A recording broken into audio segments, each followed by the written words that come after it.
Hello everyone, मेरा नाम है डॉक्टर कोमल सिंह चौहान और आज की वीडियो में हम डिस्कस करने जा रहे हैं लिबरलिज्म, जिसमें हम समझेंगे इसकी मीनिंग को, इट्स कोर आइडियाज और features, classical liberalism, modern liberalism, along with disadvantages and advantages of liberalism.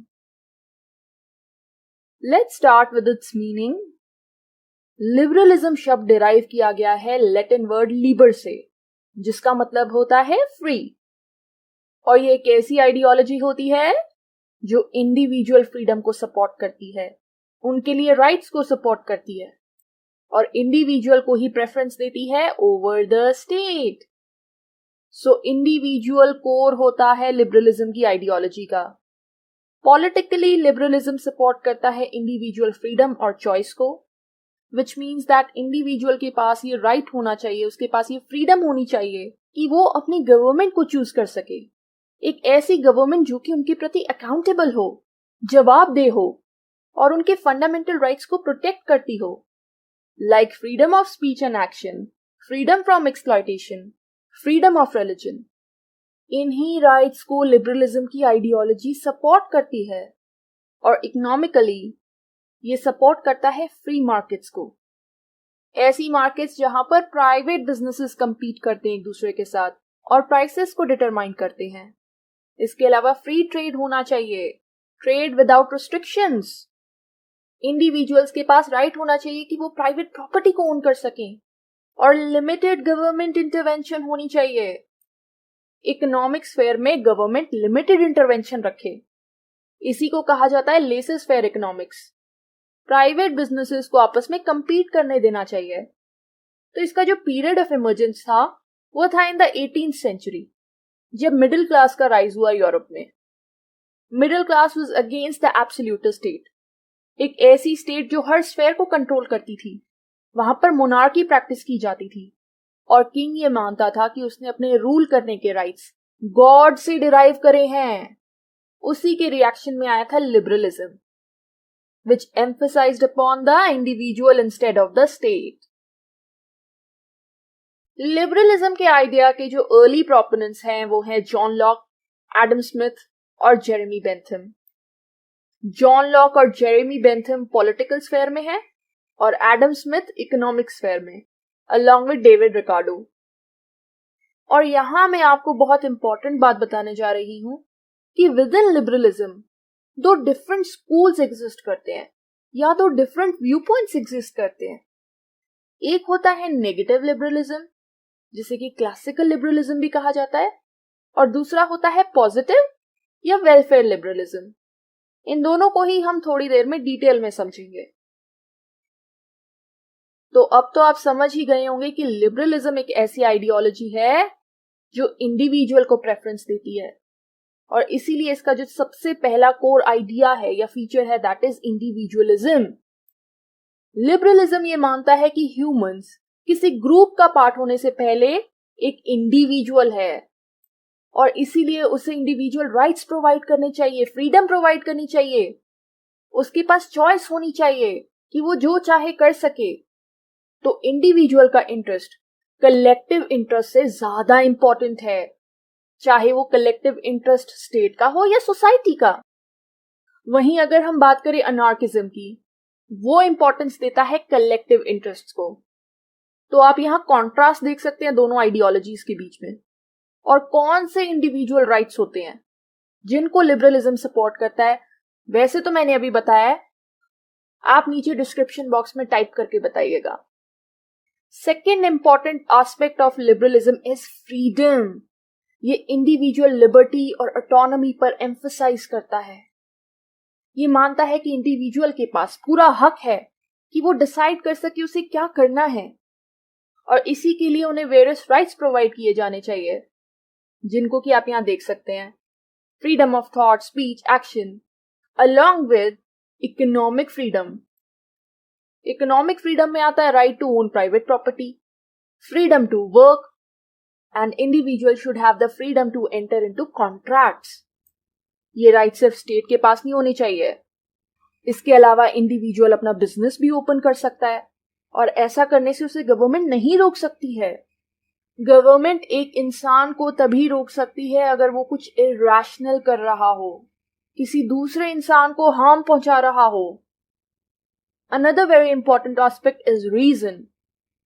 Liberalism मानता है कि ह्यूमन बींग्स एक ऐसा यूनिक ट्रेट पोजेस करते हैं जो कि बाकी स्पीशीज नहीं करती हैं, और वो होता है रीजन। वो खुद से सही डिसीजंस ले सकता है, और इसीलिए इंडिविजुअल्स को डिसीजंस लेते समय और प्रॉब्लम्स को सॉल्व करते समय रीजन का प्रयोग करना चाहिए, तर्क का प्रयोग करना चाहिए। ये टॉलरेंस को भी प्रमोट करता है। It accepts the fact that एक सोसाइटी में अलग अलग इंडिविजुअल्स अलग अलग व्यू पॉइंट्स रख सकते हैं, डिफरेंट पॉलिटिकल पार्टीज को सपोर्ट कर सकते हैं, वेरियस रिलीजियस बिलीफ्स रख सकते हैं, लिबरल सोसाइटी में रहने के बावजूद अलग अलग आइडियोलॉजीज को सपोर्ट कर सकते हैं। तो ये टॉलरेंस को भी प्रमोट करता है। और ऐसा नहीं है ये इक्वालिटी की बात नहीं करता है। लिबरलिज्म इक्वालिटी ऑफ अपॉर्चुनिटीज को सपोर्ट करता है। ये मानता है कि सभी human beings are born equal, इसलिए उन सभी को इक्वल पॉलिटिकल और लीगल राइट्स प्रोवाइड किए जाएं।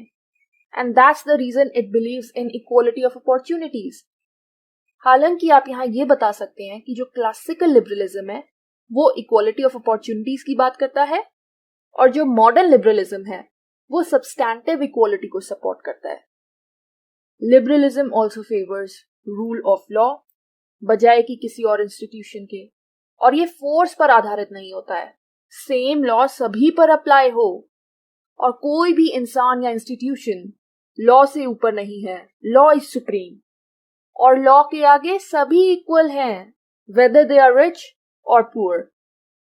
Liberalism also supports limited government. Government के पास लिमिटेड पावर्स और फंक्शंस होने चाहिए। उनका मेन फंक्शन क्या होना चाहिए? इंडिविजुअल की लाइफ, लिबर्टी और प्रॉपर्टी को प्रोटेक्ट करना, और सोसाइटी में लॉ एंड ऑर्डर को मेंटेन करना। हालांकि इसको सिर्फ क्लासिकल लिबरल सपोर्ट करते हैं।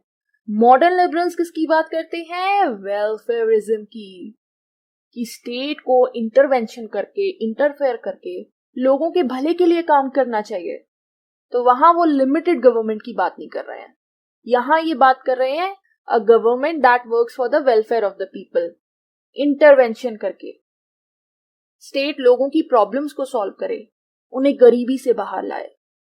तो दोनों ही डिफरिंग व्यू पॉइंट्स को ये सपोर्ट करता है। But you have to clearly mention कि क्लासिकल लिबरल्स किसे सपोर्ट करते हैं और मॉडर्न लिबरल्स किसकी बात करते हैं। Another important feature is constitutionalism. Constitution को इंपॉर्टेंस दी जाती है, और एक गवर्नमेंट की जो पावर होती है लिबरलिज्म में, उस पर लिमिटेशंस लगाई जाती हैं उस स्टेट के कॉन्स्टिट्यूशन द्वारा और लीगल फ्रेमवर्क द्वारा। एक गवर्नमेंट को कॉन्स्टिट्यूशन के अकॉर्डिंग ही फंक्शन करना है, जो लॉज मेंशन उससे बाहर नहीं जाना है। That is what constitutionalism is. So these were the features of liberalism. अब बात कर लेते हैं जो दो डिफरेंट स्कूल्स ऑफ थॉट हैं विद इन लिबरलिज्म। अब मैं एक्सप्लेन करूंगी क्लासिकल लिबरलिज्म को, जिसे कि नेगेटिव लिबरलिज्म भी कहा जाता है, या थियोरी ऑफ लेसर-फेयर। ये पहला स्कूल है क्योंकि ये पहले इमर्जेंस में आया था during the 18th and the early 19th century. Political sphere में इससे रिलेटेड जो की फिगर्स हैं वो हैं John Locke, Jeremy Bentham, J S. Mill और Thomas Paine. Thomas Paine state को एक नेसेसरी इविल मानते थे, और वो एक तरीके से क्लासिकल लिबरलिज्म को डिफाइन करता है, उसका एक स्लोगन है। वहीं इकोनॉमिक फ्रंट में जो इसके की प्रोपोनेंट्स हैं वो है एडम स्मिथ, डेविड रिकार्डो और Thomas Malthus. Now classical liberalism favour करता है इंडिविजुअल लिबर्टी को, और उसे इकोनॉमिक फ्रीडम भी प्रोवाइड करनी चाहिए। ये क्या होती है ये मैं बता चुकी हूं, और इसी के लिए ये लिमिटेड गवर्नमेंट पावर को सपोर्ट करता है।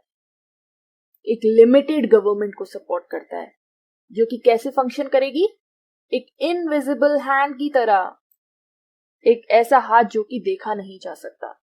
स्टेट मिनिमल फंक्शंस परफॉर्म करेगी, besides protecting the life, liberty and property of its people, state किसी भी प्रकार के एक्सटर्नल एग्रेशन से डिफेंस प्रोवाइड करेगी, अपनी बाउंड्रीज को प्रोटेक्ट करेगी और इंडिविजुअल को प्रोटेक्ट करेगी किसी भी प्रकार के इनजस्टिस से।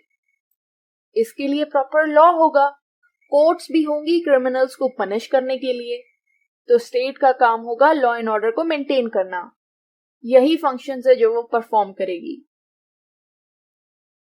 Now comes its features. ये एम्फसाइज करती है इंडिविजुअल की राइट टू लाइफ, लिबर्टी और प्रॉपर्टी पर, और इन्हीं को प्रोटेक्ट करने के लिए ये स्टेट इंटरवेंशन को भी सपोर्ट करती है कि इस स्फेयर में इस काम के लिए स्टेट इंटरफेयर कर सकती है। It also supports limited government which I have already explain. ये फेवर करती है कैपिटलिस्ट मार्केट इकोनॉमी को इन द इकोनॉमिक स्फेयर, जो कि प्रॉफिट ओरिएंटेड होती है, ओपन कंपटीशन की बात करती है। It's based on lesser sphere along with free trade and free market. वहीं पॉलिटिकल स्फेयर में ये क्या सपोर्ट करती है? एक लिबरल डेमोक्रेटिक पॉलिटिकल सिस्टम, एक ऐसा सिस्टम जहां पर रूल ऑफ लॉ होता है, कॉन्स्टिट्यूशनलिज्म होता है, इंडिविजुअल्स के पास प्रॉपर राइट होते हैं, they have the right to vote, right to change the government, timely elections होते हैं। और क्लासिकल लिबरलिज्म के लिए इंडिविजुअल लिबर्टी का मतलब क्या होता है? Absence of interference. इंटरफेरेंस नहीं होनी चाहिए किसकी? स्टेट की, या किसी भी प्रकार की कोई एक्सटर्नल रेगुलेशन नहीं होनी चाहिए। तो ये नेगेटिव लिबर्टी को सपोर्ट करता है, इसीलिए इसे नेगेटिव लिबरलिज्म कहा जाता है। Because negative liberty is absence of restraints, और rather absence of irrational restraints. ये स्टेट को एक नेसेसरी इविल भी मानता है। इविल इसलिए क्योंकि कुछ रीजंस के लिए इंडिविजुअल की फ्रीडम को स्टेट रिस्ट्रिक्ट भी कर सकता है, जैसे कि लॉ एंड ऑर्डर को मेंटेन करने के लिए या किसी इमरजेंसी से डील करने के लिए। लेट्स से कि अगर लॉ बना दिया जाता है कि आप 100 किलोमीटर पर आवर से ऊपर की स्पीड पर कार ड्राइव नहीं कर सकते हो, that is an example of this. But ये नेसेसरी भी है। इंडिविजुअल्स को प्रोटेक्ट करने के लिए स्टेट जरूरी है, लॉ एंड ऑर्डर को मेंटेन करने के लिए स्टेट नेसेसरी है, देश को दुश्मनों से प्रोटेक्ट करने के लिए स्टेट नेसेसरी है। तो इसीलिए इसका एक लिमिटेड रोल होना चाहिए।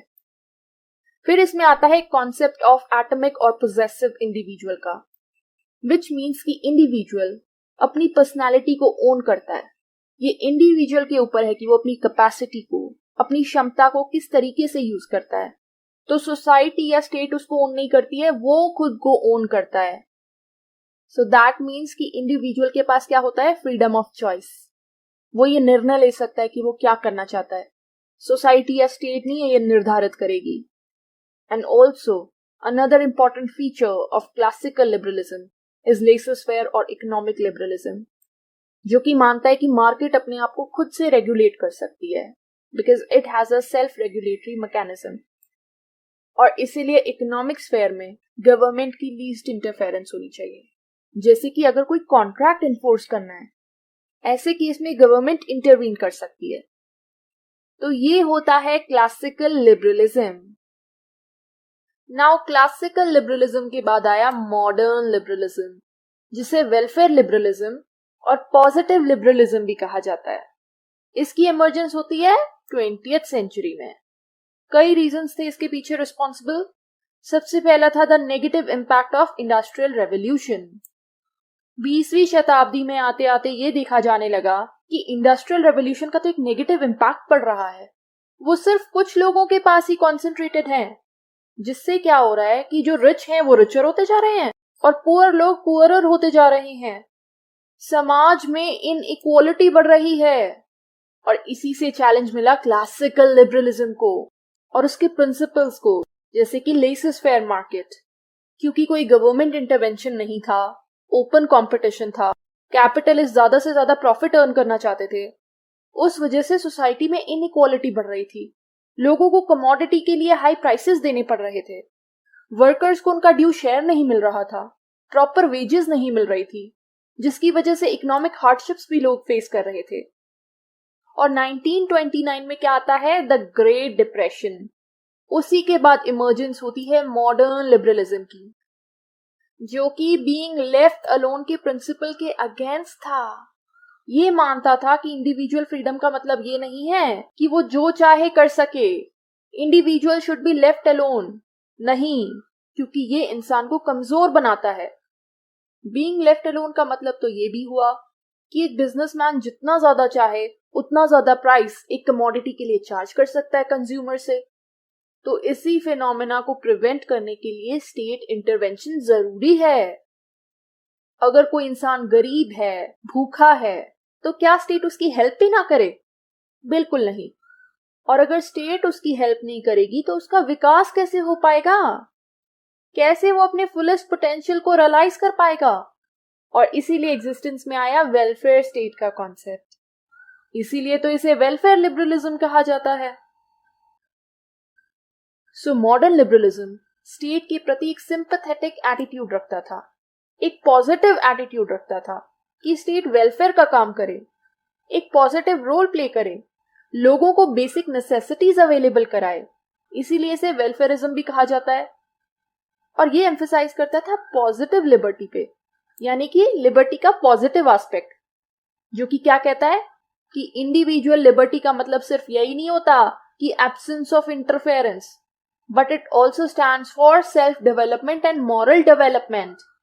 कि स्टेट ऐसी कंडीशंस क्रिएट करे जिसके थ्रू इंडिविजुअल का डेवलपमेंट हो सके, वो अपने फुल पोटेंशियल को रियलाइज कर सके, साथ ही साथ उसका मॉरल डेवलपमेंट भी हो सके।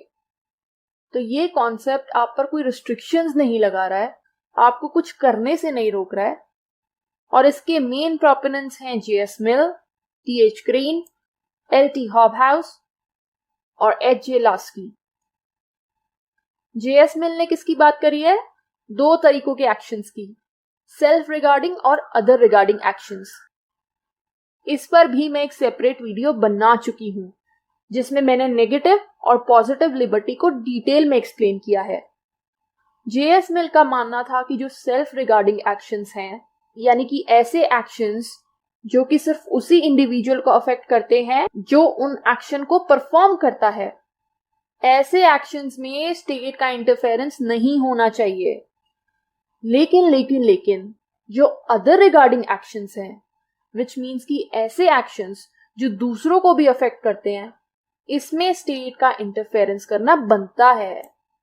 विच मीन्स कि इंडिविजुअल अपने प्राइवेट स्फेयर में जो चाहे कर सकता है, फॉर एग्जाम्पल स्मोकिंग कर सकता है, बट जब वो पब्लिक स्फेयर में है, उसका जो एक्शन है वो दूसरों को इन्फ्लुएंस कर रहा है, वहां पर वो ऐसे एक्शंस नहीं कर सकता है। स्टेट के पास ये राइट है कि अगर वो ऐसा कुछ करता है तो उसको पनिश किया जाए। तो स्टेट इंटरफेरेंस को मॉडर्न लिबरलिज्म सपोर्ट करता है। T.H. ग्रीन भी स्टेट के पॉजिटिव रोल की बात करते हैं। उनका मानना है कि जो सीरियस प्रॉब्लम्स है सोसाइटी में, जैसे कि पॉवर्टी, डिजीज या डिस्क्रिमिनेशन, इसको तभी सॉल्व किया जा सकता है जब स्टेट इंटरफेयर करे और एक पॉजिटिव असिस्टेंस प्रोवाइड करे। सो मॉडर्न लिबरलिज्म के क्या मेन फीचर्स हैं? ये स्टेट को एक नेसेसरी इविल नहीं मानता है जैसा कि क्लासिकल लिबरलिस्ट मानते हैं, बल्कि ये तो स्टेट को एक ऐसी एजेंसी मानता है जो कि वेलफेयर का काम करती है, पब्लिक गुड के लिए काम करती है। तो हमें तो स्टेट की इंटरवेंशन को, स्टेट की इंटरफेरेंस को सपोर्ट करना चाहिए, उसको इंकरेज करना चाहिए, ताकि सोसाइटी में जितनी भी प्रॉब्लम्स हैं उनको सॉल्व किया जा सके। जो इकोनॉमिक इनइक्वालिटीज हैं between the rich and the poor, उनको रिड्यूस किया जा सके। और सोशल जस्टिस को ये प्रमोट करती है कि रिसोर्सेज का एक प्रॉपर डिस्ट्रीब्यूशन हो। ऐसा ना हो कि सारी रिसोर्सेज सिर्फ और सिर्फ कैपिटलिस्ट के पास जा रही है। स्टेट ये इंश्योर करे कि रिसोर्सेज प्रॉपर तरीके से डिस्ट्रीब्यूट हो रही हैं, और जिनको ज्यादा रिसोर्सेज की जरूरत है उनको स्टेट उतनी ही रिसोर्सेज प्रोवाइड करे। तो इसीलिए ये एक इंटरवेंशनिस्ट गवर्नमेंट को सपोर्ट करता है, ऐसी गवर्नमेंट जो इंटरफेयर करे, सोशल और इकोनॉमिक रेगुलेशंस लगाए, जैसे कि रिजर्वेशन लगाए, जिससे जो पिछला तबका है उसका डेवलपमेंट हो सके। ऐसे ही इकोनॉमिक रेगुलेशंस लगाए, टैरिफ्स इंक्रीज कर दे, प्रोटेक्शनिज्म प्रोवाइड करे, इंपोर्ट ड्यूटीज बढ़ा दे, और ये पॉजिटिव लिबर्टी को सपोर्ट करता है। Just like I explained earlier कि इंडिविजुअल लिबर्टी का मतलब सिर्फ एब्सेंस ऑफ इंटरफेरेंस नहीं होता है, but it also means that the state should provide conditions for the self-development and moral development of individual. और ये मानता है कि लिबर्टी और इक्वालिटी के बीच में एक बैलेंस रिलेशनशिप होना चाहिए। अगर बहुत ज्यादा लिबर्टी दी जाती है वो भी नुकसानदेह है। उससे क्या होता है कि इंडिविजुअल जो चाहे वो कर सकता है, वो चोरी भी कर सकता है। एक ट्रू फ्रीडम तभी अचीव की जा सकती है जब सोसाइटी में इक्वालिटी हो। इसके लिए इंश्योर किया जाए कि सभी के पास इक्वल एक्सेस है रिसोर्सेज के प्रति, उनको प्रॉपर अपॉर्चुनिटीज दी जा रही हैं और डिसएडवांटेज सेक्शन को स्पेशल राइट्स दिए जा रहे हैं। और इससे क्या होगा? इंडिविजुअल्स का सेल्फ डेवलपमेंट होगा। यही तो गोल है पॉजिटिव लिबर्टी का। तो इक्वालिटी कोई लिमिटेशन नहीं है लिबर्टी पे, बल्कि ये दोनों ही नेसेसरी हैं एक जस्ट सोसाइटी के लिए, एक ऐसी society which is based on welfare state. ये डिस्ट्रीब्यूटिव जस्टिस पर भी फोकस करती है, विच मीन्स की सोसाइटी में गुड्स प्रॉपर तरीके से डिस्ट्रीब्यूट होने चाहिए, which I have already explained. State ensure करे कि फेयर डिस्ट्रीब्यूशन हो रहा है गुड्स का, एंड टू मेक श्योर कि वो कुछ हैंड्स में कॉन्सेंट्रेटेड नहीं हो रहे हैं। These are the features of modern liberalism, जो कि वेलफेयरिज्म पर फोकस करता है। लिबरलिज्म के दोनों ही स्कूल्स को समझ लेने के बाद अब जान लेते हैं कि लिबरलिज्म को किन बेसिस पर क्रिटिसाइज किया गया है। सबसे पहला क्रिटिसिज्म है that it tends to favour the wealthy and the powerful. जो क्लासिकल लिबरलिज्म है, जो लेसेस फेयर की बात करता है, ओपन कंपटीशन को सपोर्ट करता है, ऐसा माना जाता है कि ये वेल्थी और पावरफुल लोगों को फेवर करता है, क्योंकि ये पर्सपेक्टिव उन्हें फ्रीडम दे देता है जो चाहे वो करने की, और इस बात को जस्टिफाई करता है। Also state is not a necessary evil, ये तो मॉडर्न लिबरलिज्म ने ही प्रूव कर दिया है। लेकिन जो क्लासिकल लिबरलिज्म है वो तो ऐसा मानता है। तो आप यहाँ पे स्पेसिफाई कर सकते हैं कि क्लासिकल लिबरलिज्म को हम इस बेसिस पर क्रिटिसाइज कर सकते हैं कि स्टेट एक नेसेसरी इविल नहीं है। स्टेट तो वेलफेयर के लिए भी काम करती है, सिटीजन्स को प्रॉपर अपॉर्चुनिटीज प्रोवाइड करती है। इसके अलावा क्लासिकल लिबरलिज्म जो है वो इनइक्वालिटी को प्रमोट करता है, वो तो मैंने आपको बता ही दिया है, through its laissez faire economic policies which results in the rich getting richer and the poor getting poorer. क्योंकि जो wealthy and the powerful capitalist होते हैं वो अपने हिसाब से पॉलिसीज बनाते हैं जो उनको फेवर करती है, उनको प्रॉफिट प्रोवाइड करती है, और इसी वजह से इसे ब्लेम किया जाता है। क्यों? रिच और पुअर के गैप को वाइडन करने के लिए। इसके अलावा मार्क्सिस्ट भी इसे क्रिटिसाइज करते हैं, क्योंकि उनका मानना है कि ये कैपिटलिस्ट क्लास को प्रमोट करता है, उनके फेवर की बात करता है, और जो रियलिटी है अनइक्वल क्लास पावर की उसको इग्नोर करता है कि दो क्लासेस हैं, the haves and the have nots. Haves के पास ही सारी रिसोर्सेज हैं, जो कि हैव नॉट्स को क्या करते हैं? डोमिनेट करते हैं और उनको एक्सप्लॉइट करते हैं। उसको लिबरलिज्म इग्नोर कर देता है। Also the open competition is harmful to the weaker sections, क्योंकि ओपन कंपटीशन होगा तो क्या होगा? कोई रेगुलेशन नहीं होगी। कोई रेगुलेशन नहीं होगी तो जैसा चाहे वैसे प्राइसेस कोट किए जाएंगे, तो कैपिटलिस्ट जैसा चाहे वैसा करेंगे, कमोडिटीज के लिए हाई प्राइस चार्ज करेंगे, और जो कि वीकर सेक्शंस के लिए हार्मफुल होगा क्योंकि वो इन प्रोडक्ट्स को अफोर्ड नहीं कर पाएंगे। तो मेनली इनमें जो क्रिटिसिज्म है वो क्लासिकल लिबरलिज्म के है, as a result of which क्या आया? Modern liberalism. लेकिन मॉडर्न लिबरलिज्म को भी क्रिटिसाइज किया गया, किस बेसिस पर? ये इंडिविजुअल लिबर्टी को स्नैच करता है, क्योंकि इसमें स्टेट इंटरवेंशन होती है, एंड स्टेट इंटरवेंशन जो है it is against the concept of individual freedom. और इक्वालिटी ऑफ अपॉर्चुनिटीज का भी वायलेशन है, क्योंकि एक सेक्शन को स्पेशल अपॉर्चुनिटीज दी जा रही हैं। तो ये क्रिटिसिज्म होता है लिबरलिज्म का। और इसके एडवांटेजेस भी हैं कि ये एब्सोल्यूट स्टेट के कॉन्सेप्ट के बिल्कुल अगेंस्ट है, क्योंकि liberalism and rather the classical liberalism limited government को सपोर्ट करता है। वो मानते हैं कि अगर स्टेट इंटरवीन करने लगेगी तो धीरे धीरे वो एब्सोल्यूट स्टेट बन जाएगी, हर एस्पेक्ट को वो कंट्रोल करने लगेगी। इसी एब्सोल्यूट स्टेट के अगेंस्ट लिबरलिज्म है, और ये ह्यूमंस को एक एंड मानता है, ना कि एक मीन्स।